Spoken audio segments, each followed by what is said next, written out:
Welcome to today's episode. We have a very exciting guest on today, Robin Wilson, founder of SCP Agency and creator of Social Grenade app. So, Robin, thank you so much for joining us today. We're really excited to have you. Thank you. I'm happy to be here too. Of course. So, any audience member who's just tuning in for the first time, we are Stravix, a company that helps firms and organizations scale revenue and operate more efficiently with AI and automation. So if you want to learn how to move past outdated strategies, make sure to stick around. And if you're interested in our free growth consultation, just drop us the word growth in the DMs or comments down below. So Robin, once again, super thrilled to have you on. Why don't you just hop in a little bit and give us some background? Sure. So SCP Agency, which is an agency dedicated to organic social, our primary client base is in the automotive field. We literally are the company that comes in and makes sure that the strategy behind every dealership's social media is aligned with what they're trying to get their outcomes to do. We're not just checking a box and filling some white space and clouding the internet.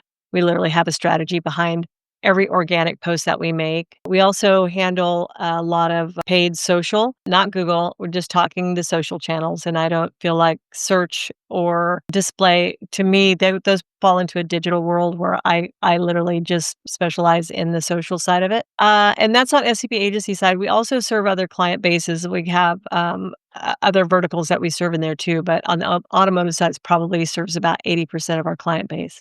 And then with that said, on the automotive side, I spent probably the last 10 years face-to-face training salespeople on how to create their own organic content, drive their own warm first-party leads into the dealership so they weren't waiting on the up bus or, literally just waiting on the dealership to spoon feed them or the BDC to spoon feed them, clients or customers at the dealership level, how to create their own and to have a more efficient process of that. And after about 8 years of that, constant brain bleeds of trying to get this into their heads that this is something they should do, I stopped. And then after COVID, it really wasn't a thing. Like people were lining up because of the inventory shortage to buy cars. So salespeople didn't even really have to sell during that time. And if they think they did, they're a liar because they were literally people fighting over, whatever crappy car they had on the lot, even if it was like a base model, whatever that they wouldn't have taken before, but because they only had 4 new vehicles on the lot they would sell those vehicles at, sometimes 20K over MSRP. So coming out of that, when the market aligned itself, I had a friend of mine that he was a dealer principal, owned a dealership in Nebraska, and he had since sold it and was working for a recruiting company. And he came and said, Robin, we've got to train these salespeople on social media again. I'm like, no, thank you. I'll take a pass. And he was like, no, they have to have it. They've forgotten in the last 2 years, they've forgotten how to sell cars. They've forgotten that they need to be on social promoting themselves. Right now, he's like, even if they're on there, they're just posting sold customers for, inventory images that they didn't even pull out of the slot. They just took a picture of them and put them on there. So they have to know what they're doing. And I'm like, oh my God, for the love of God, they won't learn. I literally have spent so much time with them, training them, and to see 0 results from it. One person at every dealership would get it and would run with it, but the rest of them just wouldn't. And he's like, there's gotta be a way. There's gotta be a way. I'm like, I was just so resistant to the whole thing. And then finally, like I was looking going, he goes, well, can't you just do it for them? I'm like, no, I don't want to do it for them. They should have some buy-in in their career. They're salespeople. They need to learn how to sell themselves first. They've got to get that know, like, trust factor first. And so I started exploring ways that I could do 85% of that for them. And within the app, everything that they should post on a monthly basis is built in there, engaging stuff, stuff that sets them up to be the industry experts, like service and finance tips.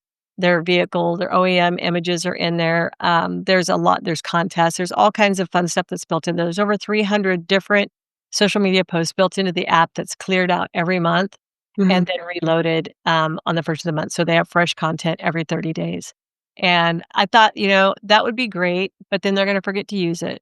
So now we send them daily text prompts that tell them every day within the strategy, do this thing, entertain them today, ask for their business tomorrow, entertain them today, ask for their business tomorrow. And that would be all well and good too. But if we had the app, we had the content, and we had the daily text prompts, then the third piece of it is we do twice a month social media coaching on Zoom calls with them, just to get them out of the app and go, how do we shoot a great video? What's a great walk around video look like?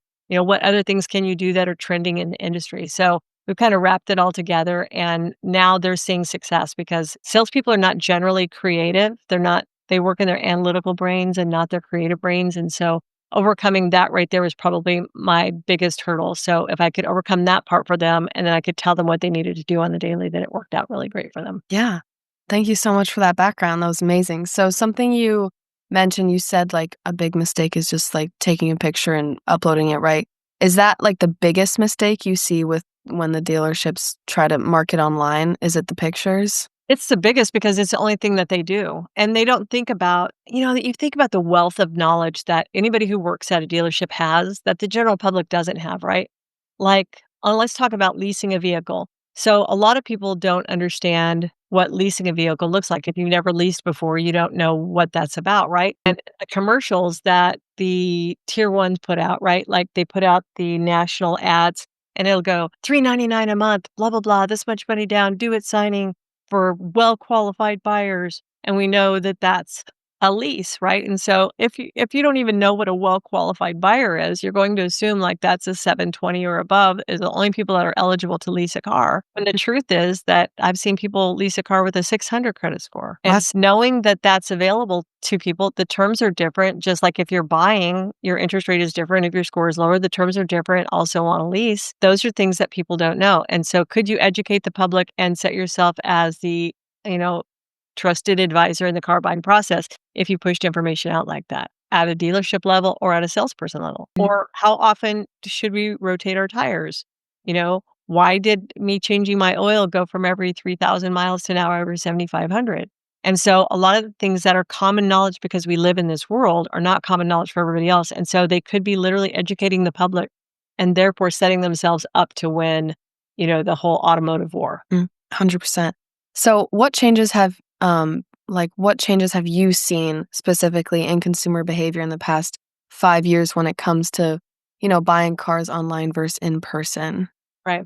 I think that we've seen with the different generations that, have unfolded, and I'm right on the cusp of a boomer or a Gen X. So if we look at all of the generations, they all have different buying patterns and different buying habits. And with the advances in technology such as Uber, right? Like pushing that car buying out even further because you don't need it. If you can, avoid a $800 a month car payment, would you spend $800 on Uber? And there's a generation that's considering that they don't need it. Mhm. And so how do you make them need something that they know that they don't need? They think that they don't need. How do you put them in market? Also, I think that like my generation and Gen X, we're probably very we're very diligent, of what we do. And so we're very price and terms focused, right? And I see some of the newer generations that are in the car buying market now are very relationship focused. And so they don't want to just, they're not like all about, I went in there and I got the best deal and that guy probably didn't even make any money on me. And that was a point of pride for our generations, right? And now they want to know that they have somebody, they have an advocate in the automotive space that Mhm. they can go to, and then that's their person. And so if the salespeople and the dealerships would pivot to relationship selling, which is hard because they're car guys and they've been in the business, since the 70s. Mm. Um, if they will understand that it's relationship selling now, and then how do you make sure that one, you retain your salespeople? Yeah. Because if they've built a relationship with that person and they leave and go to Hyundai or they leave and go to the local Toyota dealership, that Mhm. will jump brands. We're not brand loyal like we used to be. Like if your grandpa was a Ford man, everybody in the family had to be a Ford man. We're not brand loyal anymore. Mhm. There's not one that stands out above the rest of them. So I think relationship selling is probably the biggest thing, and them realizing that they don't have to own a vehicle, they don't have to have that baggage. 100%. Thank you for that background. So, a really hot topic right now, especially online market space, digital marketing, kind of the field you're in is AI, of course. Kind of where's your head at with all automation, any AI implementation for you and your company? Well, we're digging deep, and we have been. I was an early adopter, like as soon as ChatGPT rolled out at the end of 2022. Like I had my account. I'm like literally like there was nobody teaching it because it wasn't nobody knew it yet. But I had a good friend in the space who has VAs in the Philippines. And he like runs back. He's like, "Oh my gosh, my whole VA staffer is going to be gone if I don't figure this out." So he got on a plane. He went to the Philippines, and him and his entire staff started looking and brainstorming. How can we use this? How can we be more efficient? How Mm. can we know it's coming, it's here right now, so how do we embrace it? He was one of the first people that came back and taught me how to build out a persona, build personas in January of 23. And then like how okay, then you have to think about like, okay, I know how to do this, so how do I implement this? Mhm. So, and then like then it's been rocket speed, the amount of knowledge and training and apps and softwares that have come along now that you're like, okay, so I think the problem at the dealership level is that there's so much available and there's so little understanding of it that they know they need AI, but what they need to first determine is what pain point are you solving? Yeah. And then for this particular pain point, what is the best company out there that offers an AI solution? Not just listening to everybody who goes, "Oh, hey, yeah, I got AI. I got AI. I have AI. Our stuff has AI." Okay, well, great. But first of all, let's just go to what's your first pain point.